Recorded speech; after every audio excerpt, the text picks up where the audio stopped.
The gaming community is kind of in a weird place right now. Gamers all over the world have no problem owning hundreds of digital games on Steam. They have built massive libraries. They download them, and they never touch a physical copy. Yet, when PlayStation moves further towards a digital future, a lot of gamers push back. Why is digital gaming completely accepted on Steam, but so controversial on PlayStation? The answer isn't just about discs, it's about trust, ownership, and the identity PlayStation has built for almost 30 years. First, we have to acknowledge something. Gaming has already moved towards the digital era. Buying a game from a store, putting a disc into your console, and owning a physical copy is becoming less and less common, I'm afraid to say.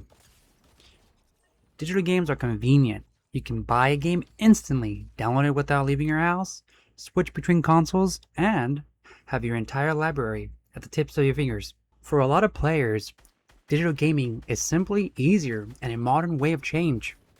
So the question isn't whether digital gaming is happening, it already has. The question is why some players trust certain digital platforms more than others, and if those platforms are going to implement these changes in a fair way. To see why Steam gets less criticism, we have to understand the structure of PC gaming. For many PC gamers, digital wasn't replacing something they had. Digital became the standard. Steam did have a rocky start, but through building a reputation and offering one of the best return policies of all times, gamers eventually accepted them. When someone shows off their Steam account, they aren't worried about their games disappearing. They see their collection, their games, achievements, hours played, and the memories all connected to that account. Another reason Steam works is because PC gaming has way more possibilities. Players can buy games from different stores, use mods, play older titles, and customize their experience. Steam feels less like a locked storefront and more like a giant library that you created. This is where the conversation begins. The reason PlayStation going digital feels different is because physical games have been part of the PlayStation identity since the beginning.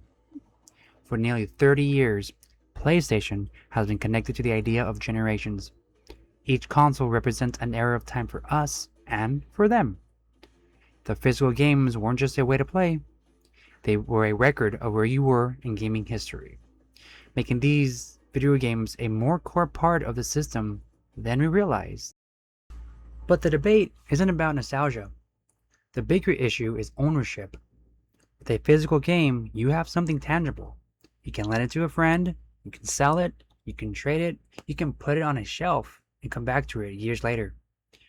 Digital games are different. You're purchasing access through an account and a storefront. And that creates a question. What happens if a store closes? What happens decades from now when people want to preserve these games? These are the problems we are facing with digital content. These are the questions we are asking now. Another reason gamers question the digital future is pricing. A physical game requires manufacturing, packaging, shipping, and a retail space. A digital game does not need any of this. So many players are recognizing, I am losing the ability to resell, trade, and to preserve it. All this with the digital version costing the same and sometimes more. The truth is, PlayStation isn't wrong for embracing the digital future. Digital games are convenient. More players are deciding to choose them, and the industry is clearly moving in that direction. But gamers aren't just reacting to the downloads. They're reacting to a change in what PlayStation represents, what gaming represents, and are concerned for the future of gaming preservation. Steam proved that digital gaming can work, but Steam and PlayStation started from completely different places. Steam built an identity around a digital library. PlayStation, on the other hand, built an identity around generations of consoles and physical collections. That is why this feels so different. The future of gaming may be digital, but The question gamers are asking are simple. When everything becomes a download, what happens to the feeling of actually owning your own game? Hey guys, Pixel Unlocked here. If you like the content that you saw today, like and subscribe. Also, comment. Do you only buy digital games nowadays, or do you still buy physical games? Let me know down below.